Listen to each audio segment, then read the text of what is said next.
अस्सलाम वालेकुम dear students, मैं हूं अनुद्दीन किब्ज़ई और आज हम जो टॉपिक शुरू करने लगे हैं वो है सेंटेंस करेक्शंस के बारे में।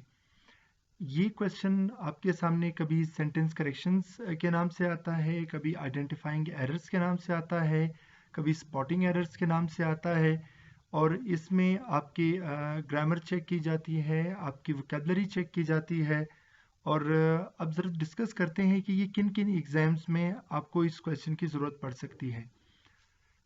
CSS इंग्लिश कंपोजिशन के पेपर में आपका सेंटेंस करेक्शन वाला क्वेश्चन होगा, आपके PMS एग्ज़ाम में, आपके PCS एग्ज़ाम में, आपके MD कैट में मेडिकल का जो आपका एंट्री टेस्ट होगा, आपके कैट में जो इंजीनियरिंग का एंट्री टेस्ट है और उसके अलावा अगर 2021 CSS के लिए स्क्रीनिंग टेस्ट अप्रूव हो जाता है कि जिसके अच्छे खासे चांसेस है अप्रूव होने के, तो उनमें एक इम्पॉर्टेंट क्वेश्चन इंग्लिश वाले पोर्शन में होगा स्पॉटिंग एरर्स से रिलेटेड।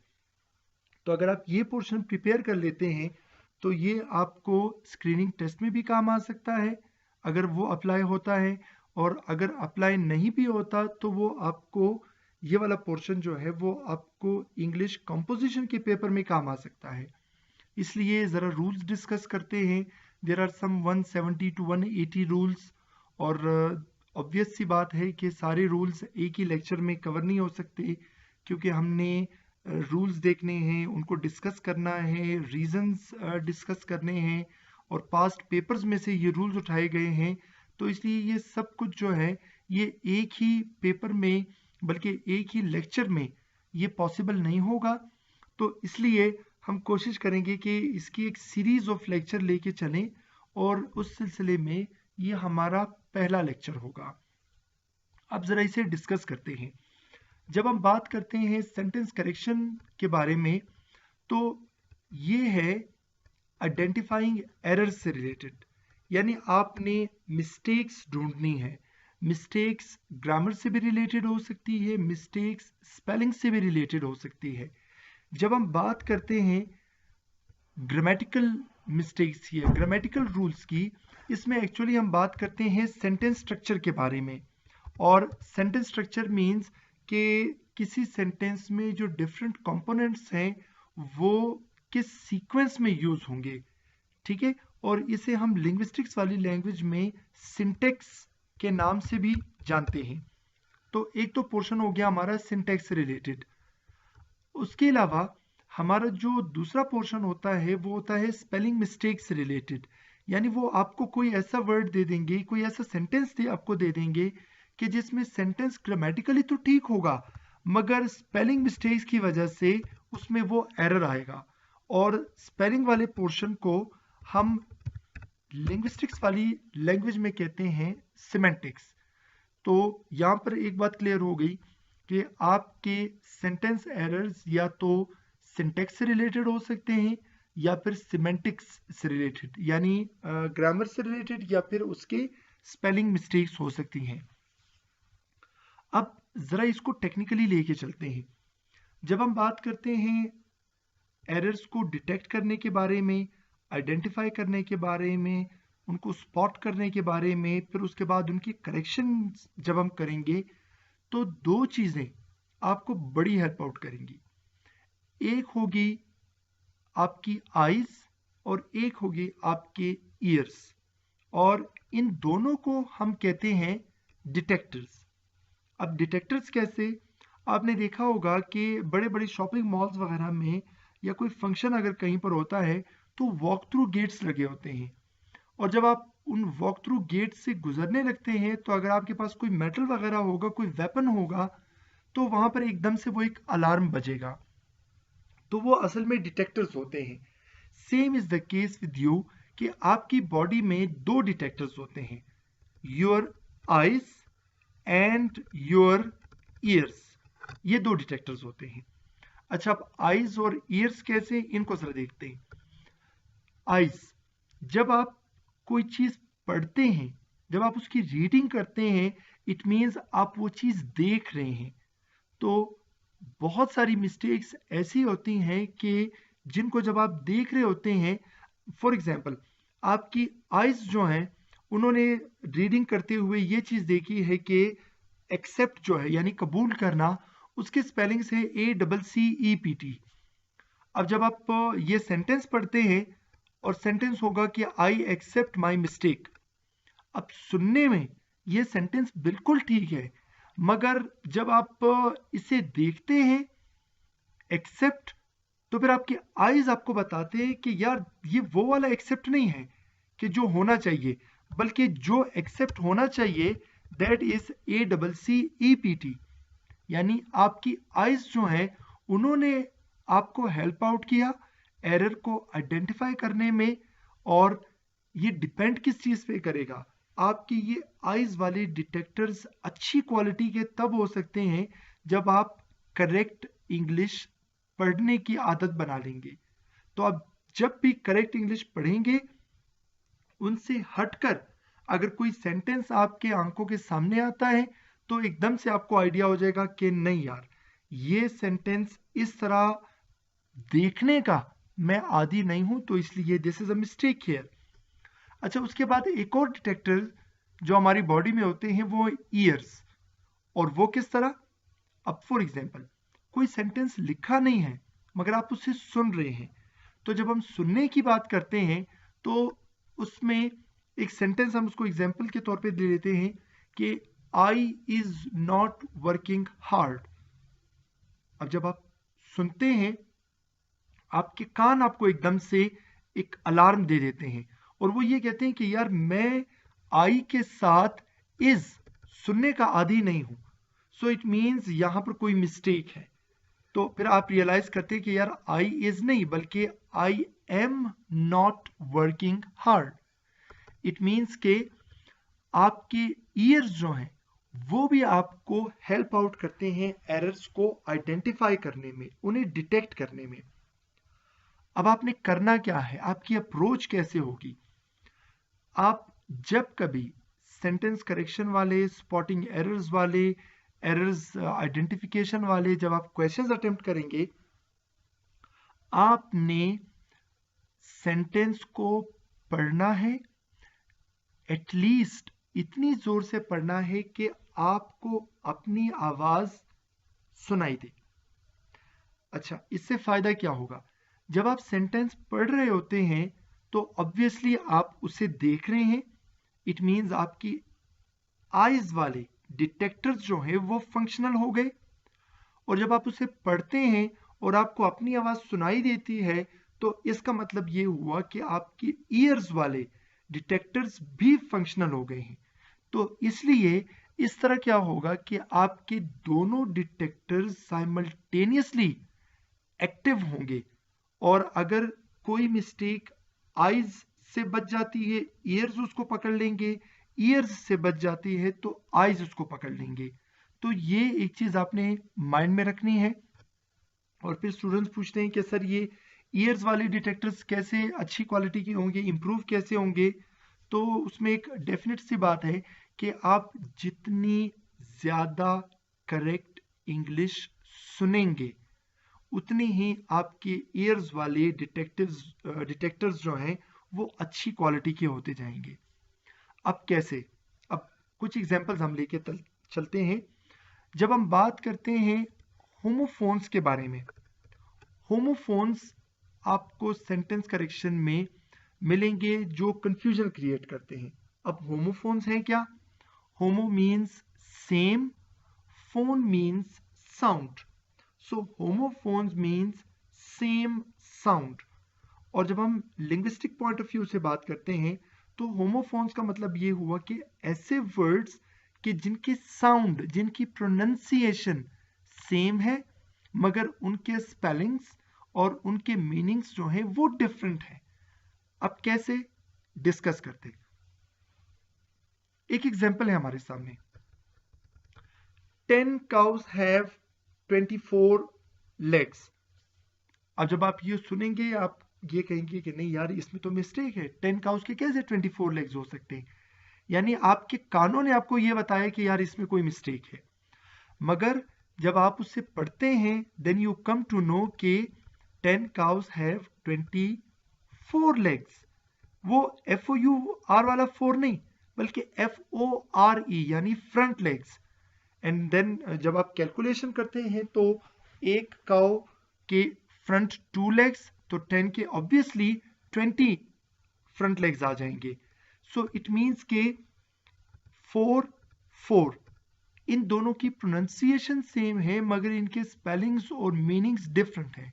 इसीलिए मैंने आपको कहा कि काफ़ी जगहों पर ऐसे होगा कि वर्ड्स जो हैं आपकी ईयर्स जो हैं उन्हें आइडेंटिफाई नहीं कर पाएंगे उस मिस्टेक्स को, मगर आपकी आइज जो हैं वो ज़रूर उसे आइडेंटिफाई कर पाएंगे।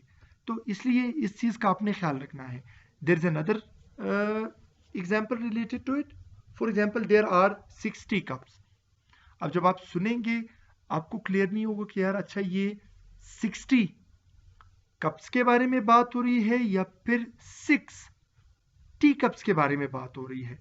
तो आपके ईयर्स जो है वो उसको जज नहीं कर सकेंगे, मगर डेफिनेटली जब वो आपके सामने रिटन फॉर्म में आएगा तो आपके आइज जो हैं वो आपको गाइड करेंगे कि यार यहाँ पर इसका मतलब 6 टी कप्स हैं या फिर 60 कप्स हैं।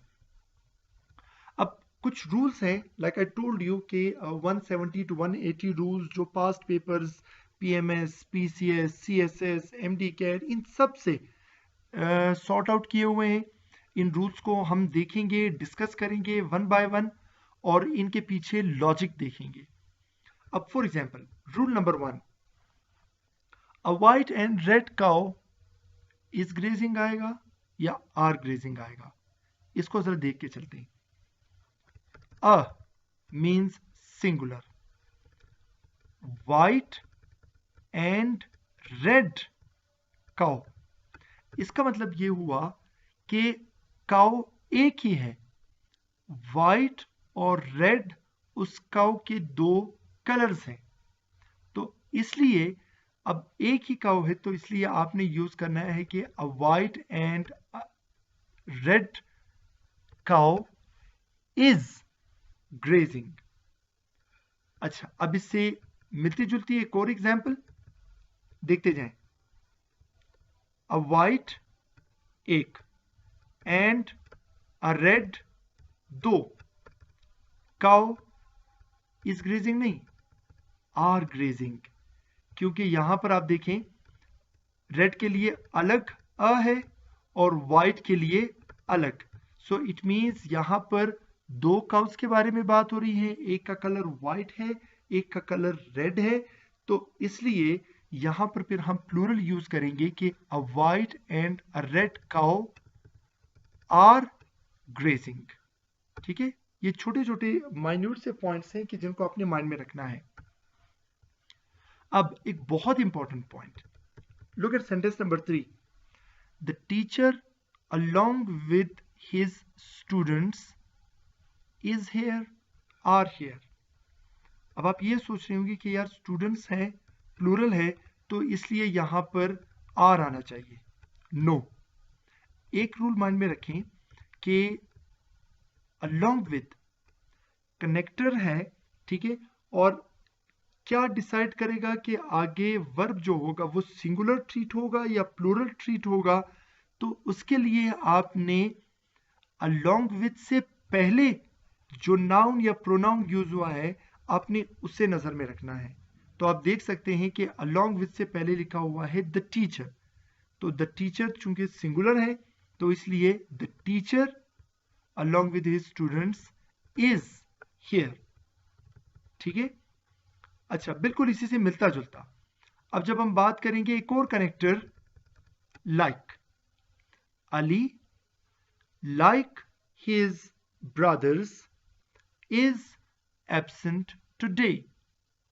ठीक है, यानी आपने ये डिसाइड करना है कि यहां पर इज आएगा या आर आएगा, और वो डिसाइड होगा किस बेस पे कि लाइक से पहले जो नाउन या प्रोनाउन है वो सिंगुलर है या प्लूरल है। ठीक है, लाइक के बाद वाला मैटर नहीं करता, वो डिसाइड नहीं करेगा कि आपने उसको एज ए सिंगुलर ट्रीट करना है या प्लूरल, बल्कि लाइक से पहले वाला डिसाइड करेगा। अब कैसे? अली सिंगुलर है तो इसलिए आप यहां देख लें इज, ठीक है। इसी तरह एक और इन्हीं ग्रुप में है and not, my friend and not his brothers is coming today. तो यहां पर भी अगर आप देखें तो सिंगुलर या प्लूरल जो है वो डिसाइड होगा एंड नॉट से पहले नाउन या प्रोनाउन सिंगुलर है या प्लूरल है, उसकी बेसिस पर हम डिसाइड करेंगे कि आगे वर्ब को आपने एज ए सिंगुलर ट्रीट करना है या एज ए प्लूरल। अब एंड नॉट से पहले आपको मिलेगा my friend which is singular, तो इसलिए आपने यहां पर यूज करना है इज। ठीक है। अच्छा, इसी कैटेगरी में एक और एक्सेप्ट। एक्सेप्ट भी ये इंडिकेट करेगा, ये उसी कैटेगरी में ही है कि आपने अगर आगे चलकर वर्ब यूज करना है सिंगुलर या प्लूरल, वो डिसाइड इन बेसिस पे होगा कि एक्सेप्ट से पहले आपके पास जो नाउन या प्रोनाउन है वो सिंगुलर है या प्लूरल है। अब आप देखें, एक्सेप्ट से पहले लिखा हुआ है ऑल द स्टूडेंट्स, प्लूरल है, तो इसलिए एक्सेप्ट अली वॉज नहीं बल्कि वर प्रोटेस्टिंग। ठीक है, ये एक ग्रुप है जो आपने माइंड में रखना है। अच्छा, उसके बाद आप देखें sentence number 7, neither Ali nor his friends. ठीक है, इसको हम कोरिलेटिव कंजंक्शन कहते हैं, नीदर, नॉर, ईदर, और। अब डिसाइड क्या करना है कि किन बेसिस पर आपने वर्ब के सिंगुलर या प्लूरल होने को डिसाइड करना है। नीदर के बाद सिंगुलर नाउन या प्रोनाउन है या प्लूरल नाउन और प्रोनाउन है, उससे हमें कोई कंसर्न नहीं है। हमने ये देखना है कि नॉर के बाद नाउन या प्रोनाउन सिंगुलर है या प्लूरल है। तो जब आप देखेंगे हिज फ्रेंड्स प्लूरल है, इन बेसिस पर आपने यूज करना है आर। ठीक है, बिल्कुल एक और एग्जांपल इससे रिलेटेड, नीदर द स्टूडेंट्स। ठीक है, हमें कंसर्न नहीं है कि नीदर के बाद सिंगुलर है या प्लूरल है, वो डिसाइड नहीं करेगा, बल्कि आपने देखना है कि नॉर के बाद क्या यूज हुआ है। अब जब आप देखें नॉर के बाद यूज हुआ है there teacher which is singular, तो इन बेसिस पर आपने यूज करना है इज। ठीक है, यानी नीदर नॉर में नॉर के बाद जो नाउन या प्रोनाउन होगा उन बेसिस पर आपने डिसाइड करना है कि वर्ब सिंगुलर होगा या प्लूरल होगा। Same is the case with either और। इसी तरह आपने देखना है कि ईदर के बाद सिंगुलर नाउन है या प्लूरल नाउन है, इससे हमें कोई कंसर्न नहीं है, बल्कि हमारा कंसर्न ये होगा कि और के बाद सिंगुलर है या प्लूरल है। अब देखिए, और के बाद हर फ्रेंड्स प्लूरल, तो इसलिए आप फिर यूज करेंगे आर। ठीक है, इसकी एक और एग्जांपल देखते हैं, ईदर द प्लेयर्स और द कोच। हमें ये नहीं देखना कि ईदर के बाद सिंगुलर है या प्लूरल है, बल्कि हमने ये देखना है कि और के बाद क्या है।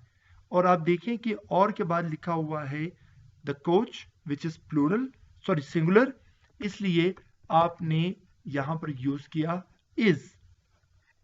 तो ये चीज आपने माइंड में रखनी है। अच्छा, उसके अलावा हम एक और रूल देखते हैं कि नन ऑफ द प्लेयर्स।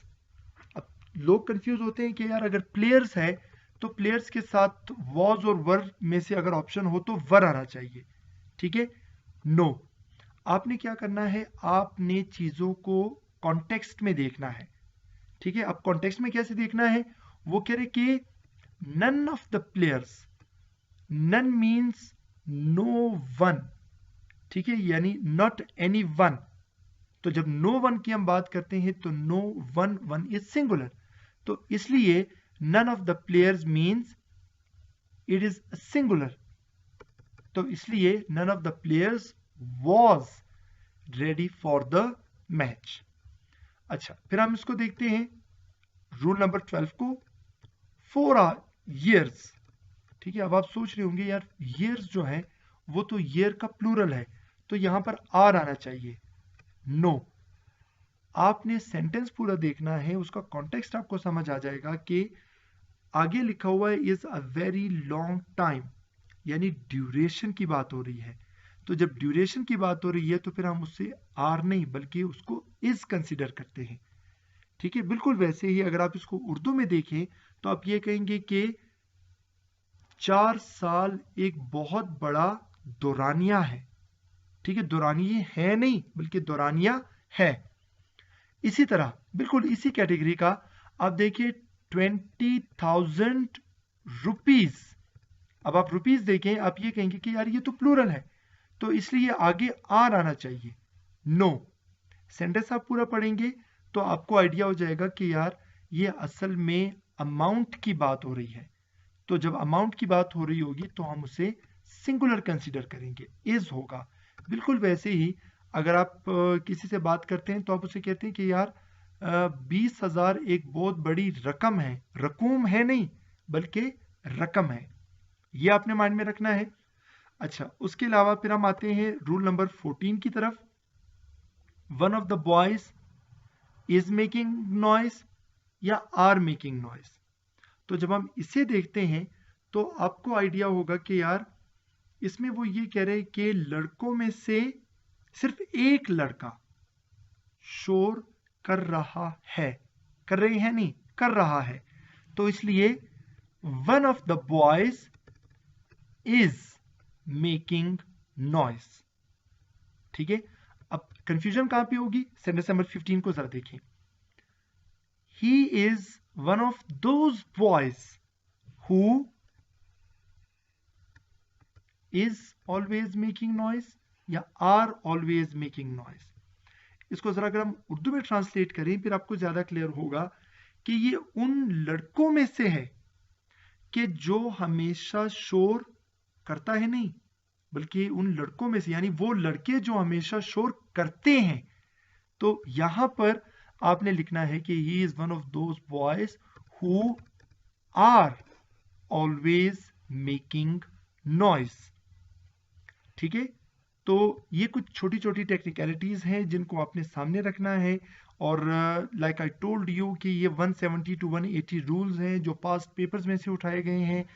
हम इन्हें डिस्कस भी करेंगे, एक्सप्लेन करेंगे कि कौन सा सेंटेंस करेक्ट क्यों है, किन बेसिस पे है। इसके साथ साथ आपकी ग्रामर भी कवर होती जाएगी और ये एक सीरीज होगी लेक्चर्स की, और उनमें ये पहला लेक्चर है सेंटेंस करेक्शन से related. And like I told you ये आपको CSS में, PMS में, PCS में, ECAT में, MDCAT में, इवन अगर स्क्रीनिंग टेस्ट अप्रूव हो जाता है वहां पर भी आपको ये चीज काफी काम आएगी। अगर आप चाहते हैं कि आप बाकी लेक्चर्स भी सुन सकें, पूरी सीरीज ऑफ लेक्चर्स सुन सकें, तो चैनल को सब्सक्राइब करें। और सब्सक्राइब करते ही आप देखेंगे उसके साथ बेल वाला आइकन है, उसे भी प्रेस करें ताकि जो जो वीडियोस बनती जाएंगी, अपलोड होती जाएंगी, आपको एक नोटिफिकेशन आता जाएगा और उस नोटिफिकेशन के आते ही आपको एक मैसेज मिल जाएगा कि नई वीडियो अपलोड हो गई है। और इससे रिलेटेड अगर आपकी कोई क्वेश्चन है, माइंड में कोई कंफ्यूजन है, तो ज़रूर पूछें ताकि उन्हें आने वाले लेक्चर्स में उन्हें एड्रेस किया जा सके। Thank you very much. अपना और घर वालों का ढेर सारा ख्याल रखिएगा। अल्लाह हाफिज़।